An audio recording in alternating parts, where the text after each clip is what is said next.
इन्नल हम्दलिल्लाह नहमदुहु व नस्तईनुहु व नस्तगफिरुहु व नऊज़ु बिल्लाहि मिन शुरूरि अनफुसिना व मिन सय्यिआति अअमालिना मन यहदिहिल्लाहु फला मुज़िल्ल लहु व मन युज़लिलहु फला हादिय लहु व अशहदु अन ला इलाहा इल्लल्लाहु वहदहु ला शरीक लहु व अशहदु अन्न मुहम्मदन अब्दुहु व रसूलुहु अम्मा बअद फ़अऊज़ु बिल्लाहि मिनश शैतानिर रजीम बिस्मिल्लाहिर रहमानिर रहीम फ़इन्न खैरल हदीस किताबुल्लाह व खैरल हदी हदी मुहम्मदिन सल्लल्लाहु अलैहि वसल्लम व शर्रल उमूरि मुहदसातुहा व कुल्ल मुहदसतिन बिदअ व कुल्ल बिदअतिन ज़लाला व कुल्ल ज़लालतिन फिन्नार। या अय्युहन्नासुत्तक़ू या अय्युहल्लज़ीना आमनुत्तक़ुल्लाह वक़ूलू क़ौलन सदीदा युस्लिह लकुम अअमालकुम व यग़फिर लकुम ज़ुनूबकुम व मन युतिइल्लाह व रसूलहु फ़क़द फ़ाज़ फ़ौज़न अज़ीमा। या अय्युहल्लज़ीना आमनुत्तक़ुल्लाह हक़्क़ तुक़ातिही व ला तमूतुन्ना इल्ला व अंतुम मुस्लिमून। या अय्युहन्नासुत्तक़ू रब्बकुमुल्लज़ी ख़लक़कुम मिन नफ़्सिन वाहिदा व ख़लक़ मिन्हा ज़ौजहा व बस्स मिन्हुमा रिजालन कसीरा व निसाअ वत्तक़ुल्लाहल्लज़ी तसाअलून बिही वल अर्हाम इन्नल्लाह काना अलैकुम रक़ीबा। फ़क़ुल्तु अस्तग़फ़िरू रब्बकुम इन्नहु कान गफ़्फ़ारा युरसिलिस समाअ अलैकुम मिदरारा व युमदिदकुम बिअमवालिन व बनीन व यजअल लकुम जन्नातिन व यजअल लकुम अन्हारा। या अय्युहन्नास अफ़शुस सलाम व अत्इमुत तआम वसिलुल अर्हाम वसल्लू बिल्लैलि वन्नास वसल्लू वन्नासु नियाम तदखुलुल जन्नत बिसलाम। तमाम किस्म की हम्दो सना किबरियाई बड़ाई वहदहु ला शरीक के लिए जो तमाम जहानों का पालने वाला है, ज़मीनों कायनात का मालिक है, और दुरूद पाक हज़रत मुहम्मद सल्लल्लाहु अलैहि वसल्लम की ज़ात अक़सद के लिए जो रहमतुल लिल आलमीन है, सरवरे कायनात है।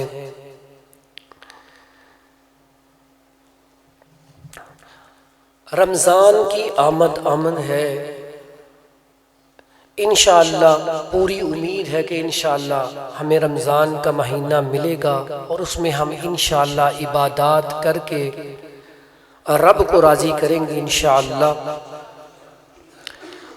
आज का जुम्मतुल मुबारक बेसिकली इसी हवाले से है, कौन से ऐसे काम हैं जो हम करें तो दुनिया में भी हम इंशाअल्लाह इज्जत व एहतराम पाएंगे, दुनिया भी अल्लाह ताला कामयाब कर देगा और आखिरत भी कामयाब कर देगा। रब से इस्तिग़फ़ार करने के फ़ायदे क्या हैं, फिर रमज़ान का महीना हमें किस तरह गुजारना चाहिए, इसी हवाले से सबसे पहले जो मैंने कुरान मजीद की आयत पढ़ी, फ़क़ुल्तु अस्तग़फ़िरू रब्बकुम इन्नहु कान गफ़्फ़ारा युरसिलिस समाअ अलैकुम मिदरारा व युमदिदकुम बिअमवालिन व बनीन व यजअल लकुम जन्नातिन व यजअल लकुम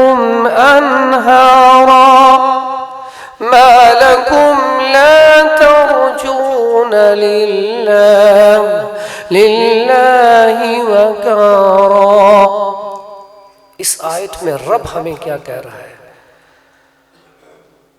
इमाम हसन बसरी के पास कुछ लोग आते हैं कि हमारे कहत साली है,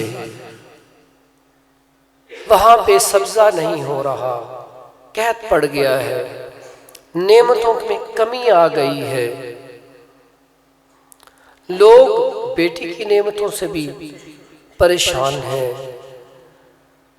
तो वहां पे फिर ये आयत जो है ये हसन बसरी रहमतुल्लाह अलैह ने फरमाई कि जाकर रब से इस्तिग़फ़ार करो। इस्तिग़फ़ार के फायदे क्या हैं? फ़क़ुल तुस्तग़फ़िरू रब्बकुम इन्नहु काना गफ़्फ़ारा। जब आप रब से माफ़ी मांगते हैं, आम बंदा जब किसी से माफ़ी मांगता है ना, हम हैं, कोई नाराज़गी हो जाए किसी से, तो जब बंदा माफ़ी मांगता है 1 दफ़ा 2 दफ़ा 3 दफ़ा, तो इंसान जितना भी सख्त दिल हो, इंसान मुआफ़ी नहीं करता बल्कि उसे गले लगाता है। बाज़ जगह पे तो फिर उसकी दावत भी करता है, उसे खाना भी खिलाता है, उसकी इज्जत भी करता है। तो रब कितना मेहरबान है, जब इंसान रब से माफ़ी मांगता है तो रब कहता है मैं तेरे सारे के सारे पिछले गुनाह मुआफ़ कर देता हूँ। फिर रब गुनाह ही नहीं मुआफ करता, फिर रब क्या करता है? नेमतों से नवाजता है। नेमतें कौन सी? अगर आपने कोई फल देखे ही नहीं है तो आपको अल्लाह ताला बागात का मालिक बना देता है। अगर आप कारोबार की वजह से परेशान है, आपका बिजनेस नहीं चल रहा, आपका कारोबार नहीं चल रहा, आप परेशानियों में हैं, आप डिप्रेशन में हैं, आप एंजाइटी में हैं, आपको नींद सुकून की नहीं आती, तो फिर अगर आप इस्तिग़फ़ार करते हैं तो रब जब आपको नेमतों से नवाजता है तो फिर इंसान का क्या होता है? फाइनेंशियली तौर पे भी इंसान मजबूत हो जाता है। क्यों? जब रब अल्लाह ताला नेमतों से नवाजता है तो फिर अल्लाह ताला आपके हालात भी बेहतर कर देता है। तो उससे क्या होता है? फिर अल्लाह ताला ऐसे लोग जिनको अल्लाह ताला ने बेटों की नेमतों से महरूम रखा होता है, अल्लाह ताला बेटे भी अता करता है।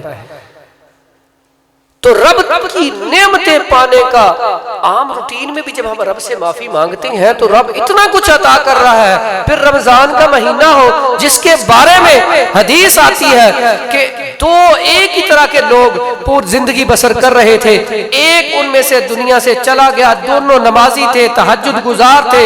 एक बंदा पहले दुनिया से चला जाता है, दूसरे की जिंदगी में एक मर्तबा फिर रमजान का महीना आता है, वो रमजान को पा लेता है, उसके बाद दुनिया से जाता है। तो सहाबा नबी सल्लल्लाहु अलैहि वसल्लम के पास बैठी हैं, वो बंदा जो है जो बाद में फौत हुआ वो पहले जन्नत में दाखिल हो जाता है। तो सहाबा पूछते हैं दोनों ही बड़े नेक अमाल करते थे, ये जन्नत में पहले क्यों चला गया? उसके जाने की वजह क्या थी? उसकी जिंदगी में रमजान का महीना आया, उसने इबादत की, उसने रब को राजी किया, उसने कुरान पढ़ा, उसने अज़कार किए, उसने रोजे रखे और रब को मना लिया। तो यही जो बरकत थी उसके आमाल में इजाफा हो गया और जन्नत में पहले चला गया। तो इसके बारे में हदीस क्या है? एक और हदीस में जब प्यारे नबी हजरत मुहम्मद सल्लल्लाहु अलैहि वसल्लम, देखें जब प्यारे नबी का नाम आए तो बुलंद आवाज से सल्लल्लाहु अलैहि वसल्लम पढ़ना चाहिए। इसी के बारे में मैं हदीस आपको सुनाने लगा हूँ। जब प्यारे नबी हजरत मोहम्मद सल्लल्लाहु अलैहि वसल्लम जब पहले मिंबर के ऊपर आपने पाँव रखा तो आमीन कहा, जब दूसरी सीढ़ी के ऊपर पाँव रखा तो आमीन कहा, ये मिंबर पर चढ़ते हुए जब तीसरी सीढ़ी के ऊपर पाँव रखा तो आमीन कहा। अब यहाँ पे सहाबा परेशान हो गए, पहले मामूल के मुताबिक प्यारे नबी हजरत मोहम्मद सल्लल्लाहु अलैहि वसल्लम ने कभी ऐसे नहीं किया, तो आज क्या मसला है? तो वहां पे फिर प्यारे नबी हजरत मोहम्मद सल्लल्लाहु अलैहि वसल्लम फरमाते हैं कि जिब्राइल अलैहिस्सलाम थे और वो क्या कह रहे थे कि जिसकी जिंदगी में रमजान का महीना आए और रब से वो अपने गुनाह ना बख्शवा ले तो उसके ऊपर क्या बद्दुआ थी? तो नबी सल्लल्लाहु अलैहि वसल्लम ने आमीन कहा। दूसरी सीढ़ी पे पाओ, उसमें क्या कहा? जिसकी जिंदगी में माँ बाप बुढ़ापे की शक्ल में आ जाए तो माँ बाप की खिदमत करके जन्नत हासिल न कर ले, उसके लिए भी बद्दुआ फरमाई। तीसरे नंबर पर ऐसा शख्स जब प्यारे नबी हजरत मुहम्मद सल्लल्लाहु अलैहि वसल्लम का नाम आए और दुरूद न पढ़े, इसके लिए भी बद्दुआ की। अब आमीन कहने वाले कौन? जन्नत के सरदार, पूरी कायनात के इमाम, पूरी कायनात के इमाम, और अल्फाज कौन अदा कर रहा है? क्या कौन रहा है? जिब्राइल अलैहिस्सलाम, जो फरिश्तों के सरदार है। तो इस हदीस को देखें, क्या हम क्या करते हैं? क्या आज हम इस हदीस के ऊपर अमल कर रहे हैं? यकीन करें, जब हजरत मोहम्मद सल्लल्लाहु अलैहि वसल्लम का नाम आए तो ऊंची आवाज से, बुलंद आवाज से दुरूद पढ़ा करें। ये आपका ईमान। अब देखिए, जो बंदे को पता ही नहीं है क्या पढ़ा जा रहा है, वो नबी सल्लल्लाहु अलैहि वसल्लम के ऊपर दुरूद भी नहीं पढ़ता, तो इसका मतलब उसका ईमान कितना कमजोर है।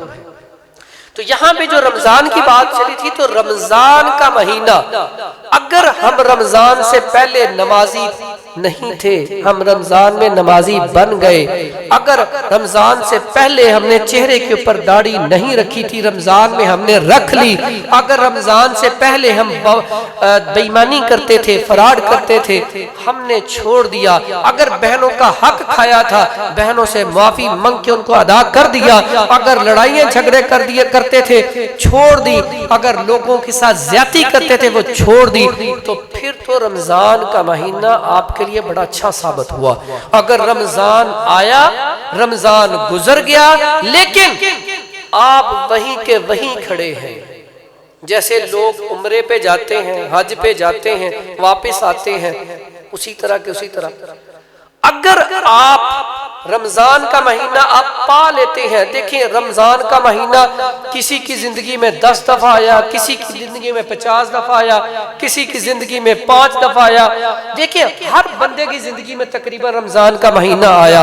अगर रमजान के महीने में अगर उसे अकल, समझ, शाऊर नहीं आया, रमजान हमें सिखाता क्या है? तवक्कल, यकीन, ज़ाब्ता, इखलाक। हमें खाने के आदाब भी रमजान सिखाए, हमें जीने के आदाब भी सिखाए, हमें सोने के भी, इबादत करने के भी और कुरान पढ़ने के भी आदाब सिखाए रमजान। अगर रमजान में हम ये सारे काम ना करें, यकीन करें फिर हमारे रोजों का क्या फायदा है? क्या हमारा भूखा रहना पूरा दिन, रब को इसका कोई फायदा है?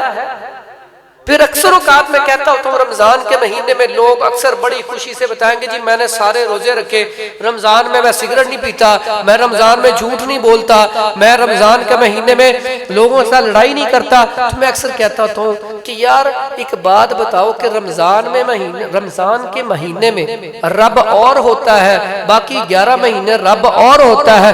रब तो वही है, रब तो हर वक्त हमें देख रहा है।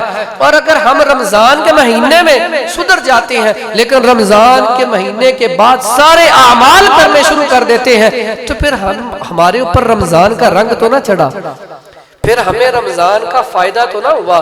फिर क्या हमने रमजान से सीखा?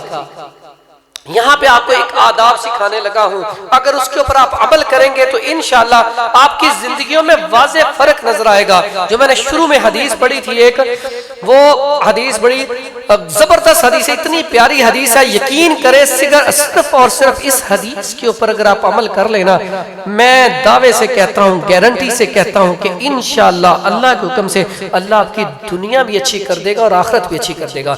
हदीस क्या है?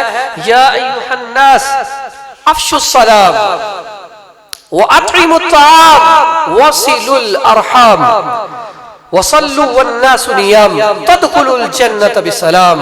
यहाँ पे ना हज़रत अबू यूसुफ अब्दुल्लाह बिन सलाम से रिवायत है कि मैंने रसूलुल्लाह सल्लल्लाहु अलैहि वसल्लम को फरमाते हुए सुना कि जो बंदा सलाम को आम करता है, सलाम को आम करता है, ये 4 आपको चीजें बताने लगा हूं, वो सीधा इंशाल्लाह जन्नत में जाएगा।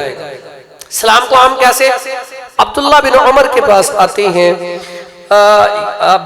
हजरत तुफैल बिन अबी काब बयान करते हैं कि मैं ना अब्दुल्ला बिन उमर रज़ी अल्लाह अन्हु के पास अक्सर चला जाता, तो वहां से वो मुझे साथ लेके बाजार चले जाते। अब बाजार जब जाते तो बाजार में जिस भी कोई कबाड़िया है, कोई यतीम है, कोई मिस्कीन है, कोई जनरल स्टोर वाला, किसी के पास से भी गुजरते तो कहते अस्सलामु अलैकुम व रहमतुल्लाहि व बरकातुहू।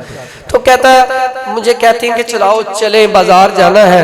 तो मैंने कहा कि अगर हम बाजार जाएंगे भी तो आपने कुछ खरीदना तो होता नहीं है, आप जाते हैं, हम थोड़ा सा चक्कर लगा के वापस आ जाते हैं, तो आपने चीज तो कोई खरीदनी नहीं है, तो हम रहने देते हैं जाने को। तो वहां पे हजरत अब्दुल्ला बिन उमर फरमाती हैं कि मैं तो जाता ही सिर्फ सलाम करने हूं। अब सलाम के फायदे सुने। आप में से जितना भी बंदा आप नमाज पढ़ने आ रहे हैं, रास्ते से गुजर के आ रहे हैं, मस्जिद में आए हैं, अपने घर में जा रहे हैं, किसी दफ्तर में जा रहे हैं, आप जाते ही कहें अस्सलामु अलैकुम व रहमतुल्लाहि व बरकातुहू। आपकी इज्जत बढ़ती है कि नहीं बढ़ती? अगर आप इसको मामूल बना लें, एक बंदा नमाज पढ़ने आता हुआ दुकानदारों से गुजरता हुआ कहता है अस्सलामु अलैकुम व रहमतुल्लाहि व बरकातुहू, रोजाना कहता था, एक तो उसके साथ ताल्लुक मजबूत हो गया।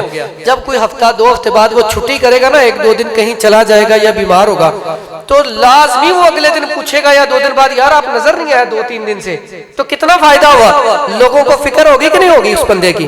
तो सलाम से यकीन करें, आप कोई भी बिजनेस करते हैं, आप सेल्समैन हैं, आप ऑर्डर टेकर हैं, आप दुकान के ऊपर आपकी फल की शॉप है, आप दुकान पे बैठते हैं, जब भी आपके पास कोई आए अस्सलामु अलैकुम व रहमतुल्लाहि व बरकातुहू, यहाँ तक नहीं आप घर में जाएं, अपनी बीवी बच्चों के पास जाएं, माँ के पास जाएं, बाप के पास जाएं, जब आप अस्सलामु अलैकुम व रहमतुल्लाहि व बरकातुहू कहते हैं, यकीन करें इसमें देखें, जब आप किसी के ऊपर सलामती भेजते हैं, वापस वो आपको कहता है व अलैकुम अस्सलाम व रहमतुल्लाहि व बरकातुहू, कितनी नेकियां मिल गई। और इसके साथ साथ फायदा क्या हुआ, उसके दिल में आपकी मोहब्बत पैदा हो गई। ठीक है, अगला क्या है, वातइमु ताम, लोगों को खाना खिलाओ। अब खाने में कितनी खैर है। जिसका दस्तरखान खुला होता है ना, रब उसके कारोबार में वसअत कर देता है। अगर आप लोगों को खाना खिलाते हैं तो रब, ये आप रब के साथ बिजनेस कर रहे हैं। और अगर इंसान रूटीन बना ले कि यार आज ना हफ्ते में 1 दफा आज आपने सबने मेरे पास आना है, तो चाय की दावत है, उसके पास चाय की गुंजाइश है, चाय की दावत कर लो, खजूर की गुंजाइश है, खजूर की दावत कर लो, अगर खाने की गुंजाइश है खाने की दावत कर लो, और वहां पे बैठ के एक छोटी सी हदीस वहां पे बयान कर दो, यकीन करें रब भी राजी हो जाएगा। और जो आपका मकसद था, जो सहाबा का मकसद था, सहाबा क्या करते थे, एक आयत सीखते, एक लफ्ज सीखते और जाके आगे बतलाते। आज हम सारा कुछ सुना के कभी हमने तवज्जो किया कि घर में जाके जो सुना है खुतबा में जाके अपने घर वालों को बताएं, अपने दोस्तों को बताएं, कितना बड़ा सदका जारिया है। तो अगर आप ये वाला अमल शुरू कर दें, अपने घरों में ऐसा सिस्टम बना ले, अपनी बैठक के अंदर, अपने ड्राइंग रूम के अंदर, किसी दुकान के ऊपर अगर चाय के ऊपर बुला के, एक तो ये सबसे बेहतरीन तरीका है एक दूसरे का हाल अहवाल पूछने का। एक तो आपको पता चल जाएगा यार किसके हालात, माली हालात खराब चल रहे हैं। यकीन करें पहले पता कैसे लोग होते थे, इमाम भी ऐसे होते थे, खतीब भी ऐसे होते थे, बड़े भी ऐसे होते थे। कोई मस्जिद में नमाज पढ़ने आया, नमाज पढ़ रहा है, नमाज पढ़ने के बाद मुसलसल बैठा दुआ कर रहा है, तो इमाम को या मस्जिद के जो बड़े नमाजी तो पता चल जाता था, लगता है ये परेशान है। और यकीन करें उसे पूछे बगैर उसके साथ जाके उसे राशन लेके घर दे देते थे। आज है ऐसे लोग, क्यों नहीं पता चलता, क्योंकि हमें पता ही नहीं। हमारे साथ वाले घर में फौतगी होती है, इधर फंक्शन चल रहा होता है, हमारे दिलों के अंदर सख्ती इतनी आ चुकी है। सख्ती क्यों आ गई है, यहाँ पे देखें ना, खतम अल्लाहु अला कुलूबिहिम व अला समइहिम व अला अबसारिहिम। देखें जब हमारे दिलों के ऊपर जंग चढ़ गया है, ठीक है, हमारे कानों से हमें समझ नहीं आती, सुनता ही नहीं है, ठीक है। यहाँ पे होता क्या कि हम इतना, हमारे दिलों के ऊपर जंग चढ़ गया हुआ है कि हमें पता ही नहीं चलता। अगर कोई दीन की बात होती है हमारा तो वहां पे बैठने को दिल नहीं करता। तो यहाँ पे प्यारे नबी हजरत मोहम्मद सल्लल्लाहु अलैहि वसल्लम ने फरमाया, जिसका दिल सख्त हो जाए वो क्या करे, जिसका दिल सख्त हो जाए उसको नरम करने का तरीका क्या है, बड़ा सादा सा तरीका है, सदका खैरात करना शुरू कर। क्या करना शुरू कर दो, सदका खैरात। आपको पता है एक बंदा बेशक वो कारोबार उसका बहुत अच्छा, उसने एक दिन में 1 लाख रुपया कमा लिया, बचत कमा ली, उसको उतनी खुशी नहीं होगी अगर वो किसी सफेद पोश के घर, उसके घर में खाना नहीं था, राशन नहीं था, लेकिन वो उसे पता चला, वो वहां पे गया, राशन जब उसे देता है या खाना देता है, जब वो यहाँ से ऐसे सर उठाता है लेने वाला जो बेचारा भूखा होता है, जब वो दुआ लगता है, यकीन करें जो देने वाला होता है ना, उसे पकड़ाने के बाद जो उसे खुशी महसूस होती है ना, वो किसी आपके कारोबार में खुशी महसूस नहीं होती। आपने कभी देखा जब आप किसी की मदद करते हैं, दिल से पूछें, जब भी आपने किसी मजबूर की मदद की, जब भी आपने किसी भूखे को खाना खिलाया, जब भी आपने किसी सफेद पोश के घर राशन लेके दिया, जितनी खुशी तब होती है, क्या कभी वैसे भी खुशी हुई है आप? यहाँ पे अगला लफ्ज है, अच्छा खाना आम करो, लोगों को आपके पास जितनी गुंजाइश है उतना ही खिला दो। लाजमी नहीं है कि आपने 4-4 डिशें खिलानी है, ठीक है, आप उतना खिला दो। अगला लफ्ज क्या है? वसीलुल अरहाम, वसीलुल अरहाम। अब यहाँ पे लफ्ज है सिला रहमी, रहमों को मिलाओ। तो यहाँ पे आजकल क्या है? आजकल तो भाइयों को लड़ाना, दोस्तों को लड़ाना, रिश्तेदारों को तोड़ना। यहाँ पे हदीस है कि जो रिश्तेदारियों को तोड़ता है, लड़ाई करवाता है, दोस्तों में लड़ाई करवाता है, उसने तो जन्नत में जाना ही नहीं। तो यहाँ पे हम तो सारे ये काम पे लगे होते हैं। यहाँ पे हदीस वसीलुल अरहाम, जो बंदा लोगों को मिलाता है, रिश्तेदारियों को जोड़ता है, दोस्तों को मिलवाता है, आपस में भाईचारा कायम करता है और ये सारे के सारे काम करता है, वो भी सीधा जन्नत में जाएगा।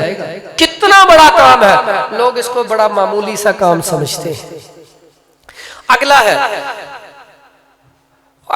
वन्नासु, इसमें आखिरी अल्फाज है इसके, वसल्लु वन्नासुनिया। ऐसा बंदा जब सारे लोग सोए होते हैं, वो उठ के जा नमाज पे वुजू करके नमाज पढ़ रहा होता है। यकीन करें फर्ज नमाजों के बाद सबसे ज्यादा फजीलत तहज्जुद की है।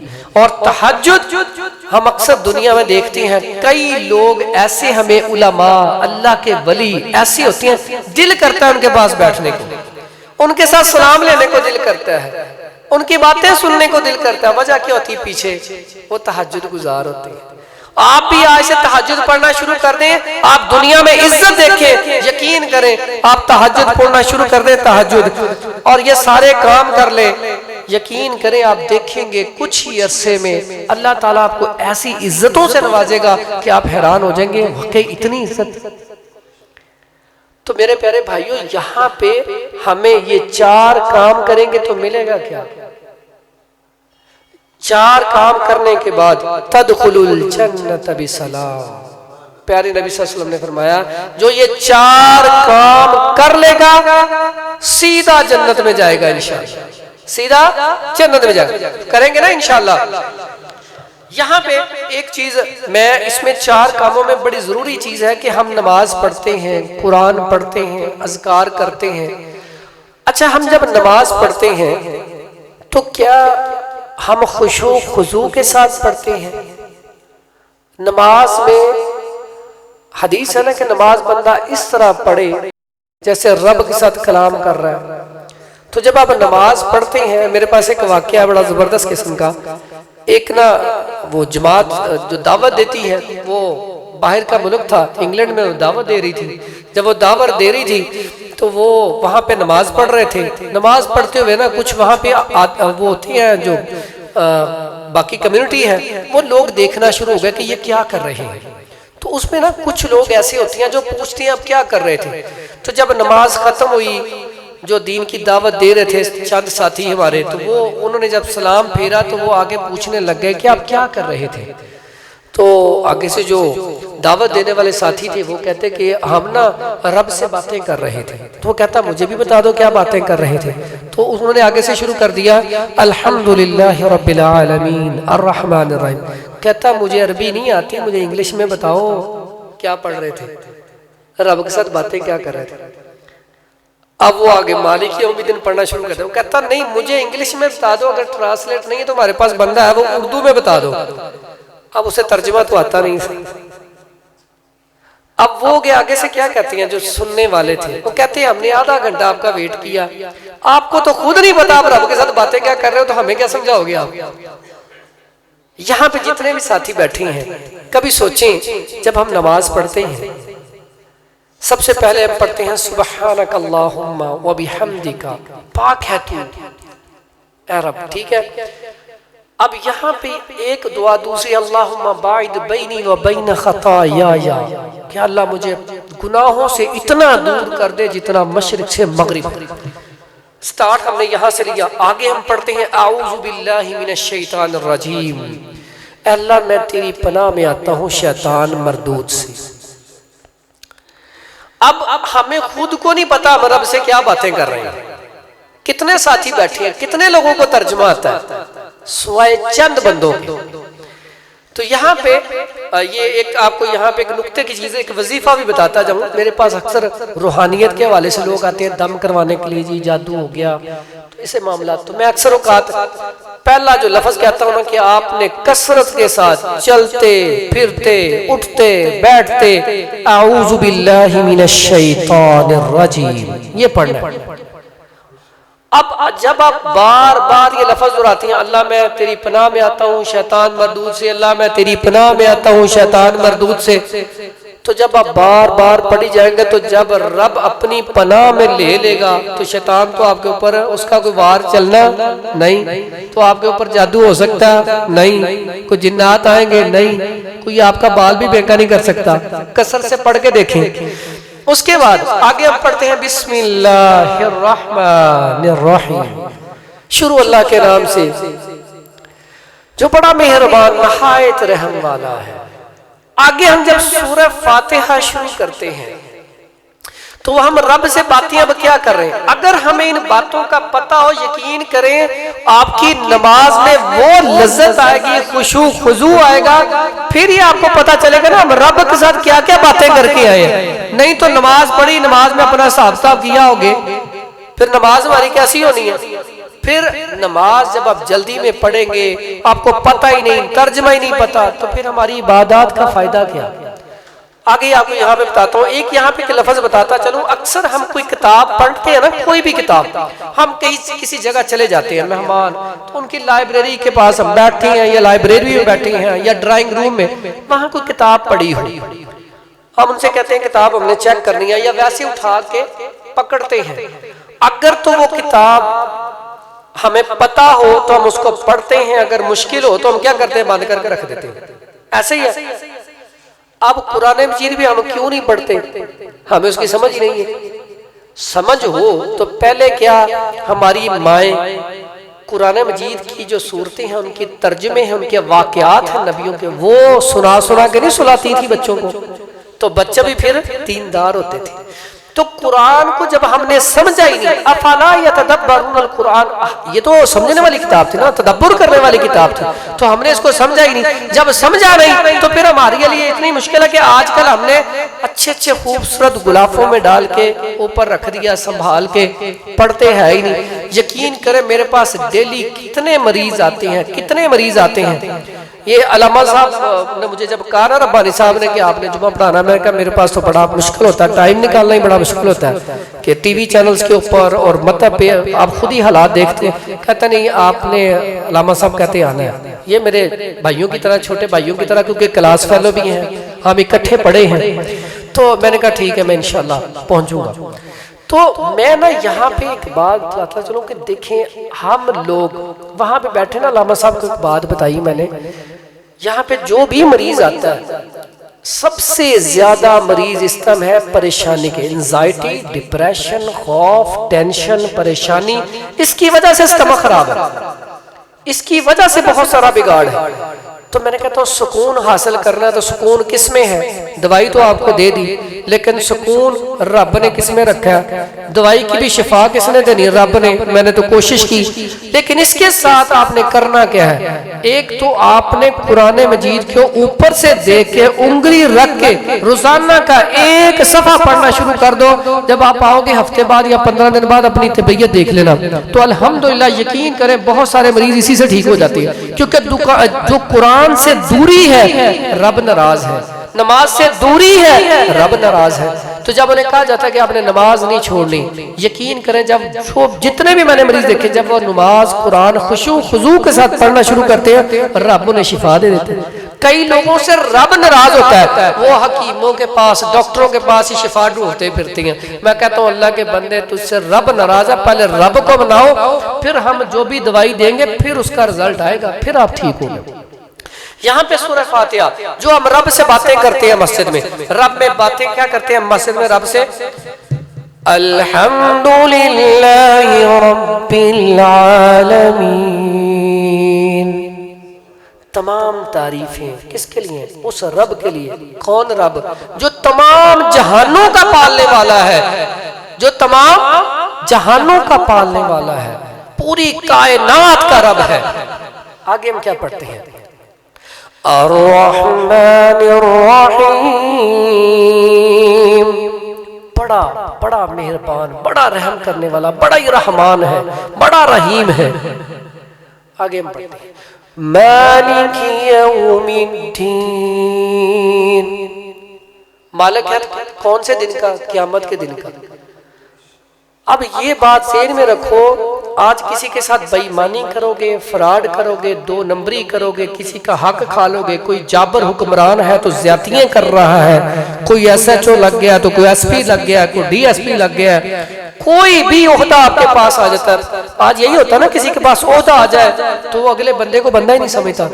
वो अदालत लगने वाली है, वो अदालत लगनी है। तब मालिक कौन? मालिक यौमिद्दीन। फिर रब पूछेगा, हाँ भी दसो की करता रहे दुनिया से, तो उस दिन का रब कौन है? अगर आपको ये समझ आ जाए ना, तो बहुत सारे काम तो इंसान ये सोच के छोड़ देगा उस दरबार में हाजिरी होनी है। अगला लफ्ज़ हम कहते हैं इय्याका नअबुदु व इय्याका नस्तईन। हम तेरी ही इबादत करते हैं और तुझ ही से मदद मांगते हैं। ये रब से बात करके निकलते हैं ना मस्जिद से, तो फिर इस पे कायम रहते हैं? नहीं। तो जब रब से बात कर रहे हैं, रब तेरी ही इबादत करते हैं और तुझ ही से मदद मांगते हैं, तो फिर रब से मदद मांगनी चाहिए ना। आगे हम कहते हैं इहदिनस सिरातल मुस्तकीम सिरातल लज़ीना अनअमता अलैहिम।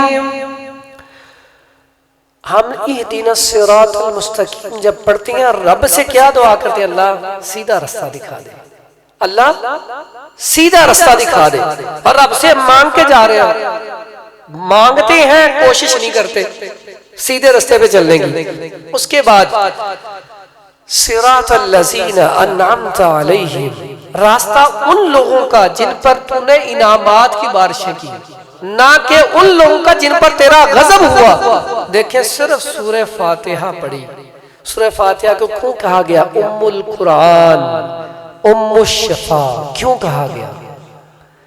कि एक सूरह फातिहा, ऐसा ही नहीं कि सूरह फातिहा आपको कहीं भी तकलीफ हो रही है, आपका तवक्कल और यकीन मजबूत है, तो सूरह फातिहा आप 7 दफा पढ़ के अव्वल आखिर दुरूद शरीफ पढ़ के दम कर दे, अल्लाह शिफा अता कर दे।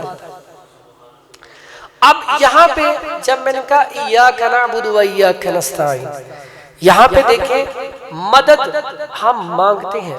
हम जब किसी भी, मेरे पास कई लोग आते हैं, कोई वजीफा बता दे हमारा कारोबार नहीं चल रहा, हमें कोई वजीफा बता दे हमारे हालात अच्छे हो जाए, तो मैं फिर ना वहां पे एक छोटी सी हदीस आपको यहाँ पे कोट करके सुनाता हूँ। तो मैं अक्सर कहता हूँ वज़ाइफ अब बिल्कुल बहुत अच्छा रिजल्ट है, और कुरान से बढ़ के तो कोई चीज नहीं है, मैं आपको बता देता हूँ। लेकिन अगर आपकी कोशिश ही जीरो, आप घर में बैठे हो, काम करो ही ना, तो क्या वजीफे पढ़ने से आपको दौलत मिल जाएगी, आपको इज्जत मिल जाएगी, आपका कारोबार, आपके मामलात आसान हो जाएंगे? नहीं। यहाँ पे ना एक सहाबी नबी सल्लल्लाहु अलैहि वसल्लम के पास आते हैं, बैठे हैं। नबी सल्लल्लाहु अलैहि वसल्लम को पता चल गया कि कोई ना कोई चीज इसका सवाल होगा, तो उससे पूछते हैं खैर है? तो कहता प्यारे नबी सल्लल्लाहु अलैहि वसल्लम माले गनीमत में से ना मुझे भी कुछ दे, मेरे हालात बड़े खराब हैं। तो प्यारे नबी सल्लल्लाहु अलैहि वसल्लम ने वहां पे माले गनीमत में से नहीं दिया। पूछा आपके घर में क्या क्या है? तो कहता एक चटाई है जिसके ऊपर मैं लेट जाता हूँ, एक प्याला है जिसमें पी लेता हूँ। तो प्यारे नबी हजरत मोहम्मद सल्लल्लाहु अलैहि वसल्लम कहते हैं जाओ ले आओ। अच्छा वो लेके आता है तो नबी सल्लल्लाहु अलैहि वसल्लम बुलंद आवाज से सहाबा को कहते हैं है कोई इसको खरीदने वाला? अब वहां पे ना एक सहाबी खड़ा होता है कि मैं 1 दिनार देता हूं, तो नबी सल्लल्लाहु अलैहि वसल्लम का नहीं। एक और खड़ा होता है कहता 2 दिनार मैं देता हूं। नबी सल्लल्लाहु अलैहि वसल्लम उससे 2 दिनार लेते हैं, ये उसे पकड़ा देते हैं। यहाँ पे अभी हिकमत की बात देखो, हम यहाँ पे बगैर काम किए चाहते हैं हमारा काम भी चल जाए, हमारे मामलात भी आसान हो जाए। प्यारे नबी यहाँ पे क्या सिखला रहे हैं हमें? अब उसके 2 दिनार पकड़े, 1 दिनार का उसे कहा कि राशन लेके अपने घर दे दो और घर वालों को क्या हो कि मैंने अब 15-20 दिन नहीं आना। जो दूसरा दिनार था उसका क्या किया? उसका कहा कि जाके दस्ता लेके आओ, कुल्हाड़ी बना के दस्ता अपने हाथों से कुल्हाड़ी में डाल के कुल्हाड़ी तैयार करके कहते हैं अब लो जंगल को निकल जाओ, तो इतने दिनों बाद फिर आना मेरे पास। वो सहाबी था ना, हमारे जैसा थोड़ी था जो कहता नहीं ये तो काम नहीं ना हो सकता। अभी हुण मैं जाके तो लकड़ियां कटा, हमारे अंदर मैं भी तो बड़ी है ना। अच्छा हुण मैं फ्रूट की रेहड़ी लावां, अच्छा मैं उन्हें काम करा नहीं। अब वो जाता है 10-15 दिनों के बाद जब वो वापस लौटता है तो उसके पास सारे खर्चे खाना पीना खा के 10 रियाल 10 दिन के 15 दिन के बाद वो जोड़ के ले आता है 10 रियाल। और इतना खुश। देखें, एक तो यहाँ पे सबक मिला कि कश्तियां जला के निकला के पीछे राही कुछ नहीं गया। देखें, राही कुछ नहीं गया। दूसरा यहाँ से ये भी बात कि अगर आपको काम के सिलसिले में बाहर जाना पड़ता है घर वालों को छोड़ के, तो आप बाहर जाके काम करके मेहनत करें। यहाँ पे अलमिया ये है कि रात को लेट सोना, सुबह लेट उठना, तो कारोबार में हम बरकत चाहते हैं। वजीफा कोई ऐसा बता दें आप कि दौलत भी आ जाए, शोहरत भी आ जाए, इज्जत भी आ जाए, तो ऐसे तो नहीं ना होता। अगर ऐसा होता तो प्यारे नबी हजरत मोहम्मद सल्लल्लाहु अलैहि वसल्लम उसे ना कह देते, सहाबी को ना कहते। यहाँ से जो ऐसे अफराद हैं जिनके हालात अच्छे नहीं, मेरे पास बहुत सारे लोग आते हैं जी हमारे हालात अच्छे नहीं, यकीन करें अपने लाइफ स्टाइल को बदलने। जो बीमार है उनके लिए भी बड़ी खूबसूरत बात बताने लगा हूं।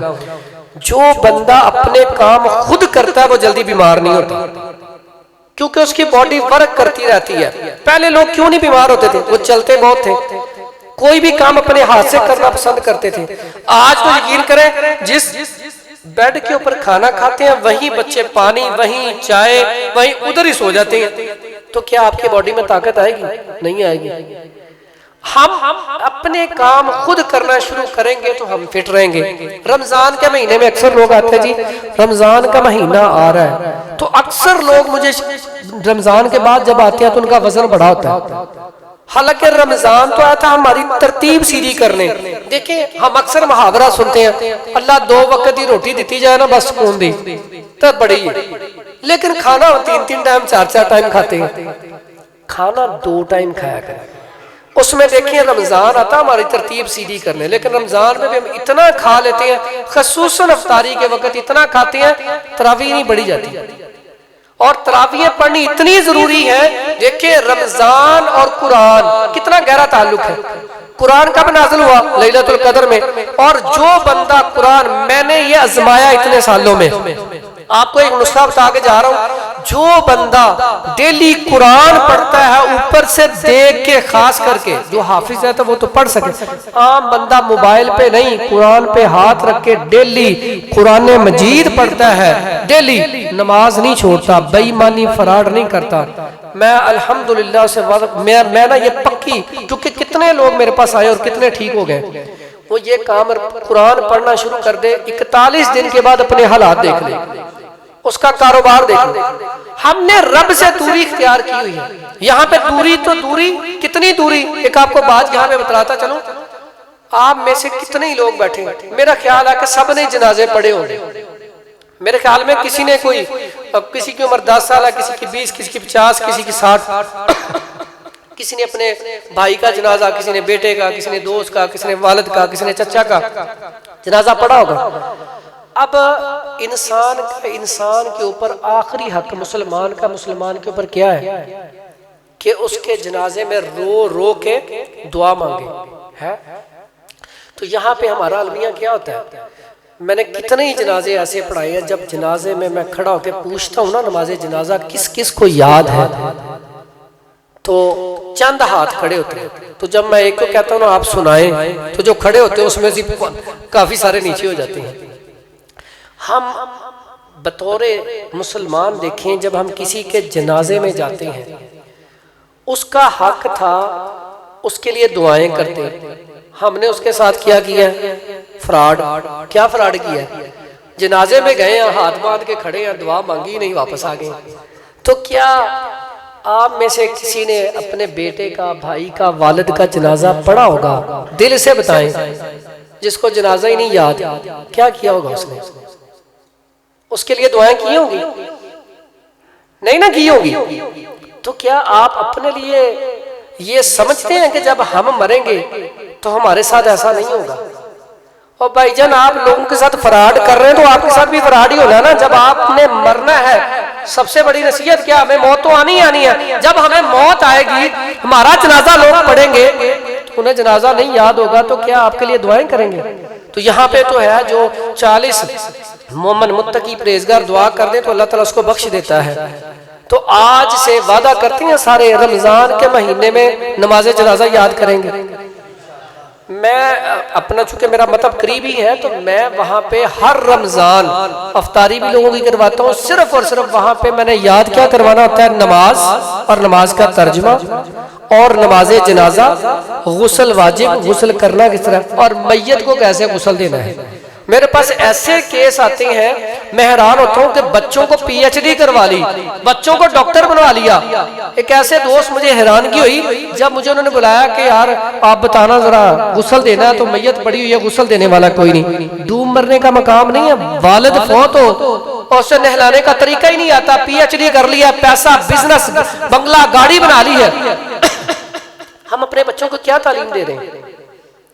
प्यारे भाइयों, एक चीज याद रखो, यहाँ पे आखिरी बात करके, टाइम चुके शॉर्ट है, यहाँ पे ना इसके साथ एक तो जनाजे का वादा कर लो, ये जनाजा याद करना है। देखो जब आप लोगों के लिए दुआ करोगे तो इंशाल्लाह आपके लिए भी लोग दुआ करेंगे, वादा करते हैं ना इंशाल्लाह। दूसरा, एक आप तवक्कल की सुना के तो बस बात खत्म करता हूँ। अल्लाह कुरान में कहता है, वमन आरदा अन ज़िक्री फ़इन्न लहू मईशतन ज़न्क़ा व यौम नहशुरुहुम यौमल क़ियामति आमा। जो अल्लाह ताला के जिक्र से एराज करता है, अल्लाह कहता है मैं उसकी मईशत तंग कर देता हूँ और उसको क़यामत वाले दिन अंधा करके उठाऊंगा। तो क्या आज हम अल्लाह के जिक्र से एराज नहीं कर रहे? हम कितना की नमाज, कुरान, अज़कार की पाबंदी क्या करते हैं? जब हमें कोई नमाज के लिए कहे तो हम कहते हैं टाइम नहीं है, बस मुझे टाइम नहीं मिलता। तो अल्लाह के बंदे आपको टाइम नहीं मिलता, रब नहीं चाहता तुम मस्जिद में आओ, रब को ये चीज पसंद नहीं है, रब आपसे इतना नाराज है कि रब चाहता ही नहीं कि तुम नमाज मस्जिद में आओ। तो यहाँ पे तो लम्हा फिक्रिया है, हमें रब से माफी मांगनी चाहिए, अल्लाह अल्लाह हमें माफ कर दे, अल्लाह हम इस काबिल भी नहीं है कि मस्जिद में आके बैठ जाए। यहाँ पे यकीन करें मस्जिद में इमाम साहब नमाज लेट करवा देना तो बंदे लड़ पड़ते हैं। ये तो हमारा अलमिया है। वजह क्या है? वजह ये कि हमें दीन से दूरी इतनी है, हम यहाँ पे आते भी हैं तो भागने की पड़ी होती है बिजनेस। हालांकि काम के हवाले से तो ये है कि आपने इबादत करनी है, इसके बाद जो टाइम मिले उसमें कारोबार करना है। और आप आजमा के देख लें, जितने भी लोग हैं, आप कभी अरब कंट्री में जाए ना, वो कारोबार को फोकियत कम और नमाज कुरान अज़कार को ज्यादा देते हैं। और यहाँ पे भी जो दीनदार लोग हैं, यकीन करें जब आप नमाज कुरान अज़कार रब से जुड़ जाएंगे, सदका खैरात करेंगे, तो आपने रब के साथ बिजनेस शुरू कर दिया है। तो रब के साथ जो कारोबार करे उसे घाटा हो सकता है? कभी भी नहीं हो सकता। आप किसी बंदे के साथ कारोबार करें ना, नुकसान हो सकता है, लेकिन रब के साथ, रब का तो वादा, ठीक है, जब रब के साथ बिजनेस करेंगे, रब के साथ बिजनेस किया, नमाज कुरान अज़कार के अलावा आप सदका खैरात करते हैं, तो रब आपको डबल नहीं, बाजू का 10 गुना करके लौटाता है। और इस हदीस का मफहूम क्या है मैं आपको बताऊं, कैसे मैशत तंग होती है। लोग समझते हैं लो जी हो तो यहूदियों के पास पैसा ही बहुत है, ईसाइयों के पास पैसा ही बहुत है। पैसे की, ये पैसा मैशत की तंगी नहीं है, सुकून मैशत की तंगी है।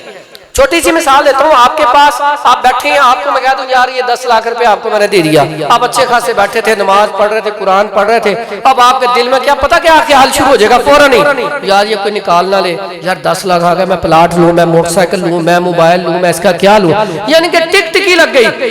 अब जिनके पास पैसा ऐसी टिकटिकी है, यकीन करें उन्हें फुर्सत नहीं थी, हर हम यही सोचते रहते हैं मैं प्लाट कौन सा लूं, मैं गाड़ी कौन सी लूं, मैं क्या काम कर लूं।